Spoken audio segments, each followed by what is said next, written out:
Brillion Public Schools is encouraging residents to head to the polls on April 4th to cast an informed vote on the district's operational referendum question. The referendum is for the next 3 years, for a total of $4.38 million to ensure a continuity of operations and continue to provide quality opportunities for all students. We will share the details on the operational referendum in a moment, but first, let's look at how schools are funded and the tax impact. Public schools have 3 main sources of funding: federal, state, and local taxes. Federal funding makes up just a small portion of a school district's overall revenue. State equalization aid, money allocated to school districts from the state of Wisconsin, and local property taxes are the 2 primary sources of funding for schools. All Wisconsin school districts' revenue limits are controlled by the state.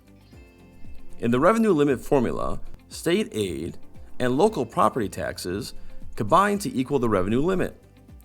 More state aid means less property taxes as a whole, not more money for schools. In the 2021-23 biennial state budget, the legislature allocated more state aid. This provided lower property taxes. It did not provide more funds for schools. If the referendum passes, the mill rate used to determine the school district's portion of our residents' property taxes would slightly increase after 3 straight years of sizable decreases. The school district's portion of your tax bill is determined by multiplying the district's mill rate by each $1,000 of fair market value of your property. For example, it is projected that if the referendum passes, the estimated impact on the mill rate would be $7.85 for the next school year.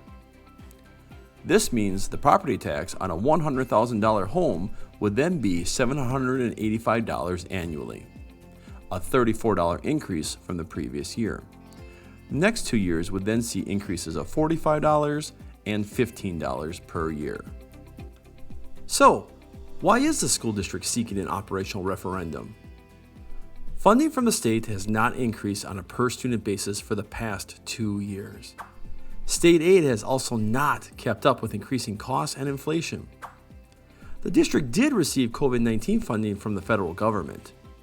However, this was one-time funding, which needed to be spent in specific ways and will not address long-term financial needs. What are the district's options if the referendum does not pass?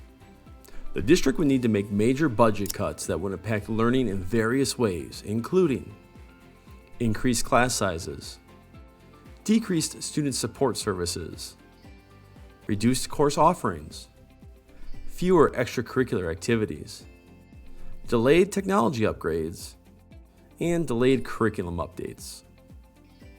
Thank you for taking time to learn more about this important referendum for our school district.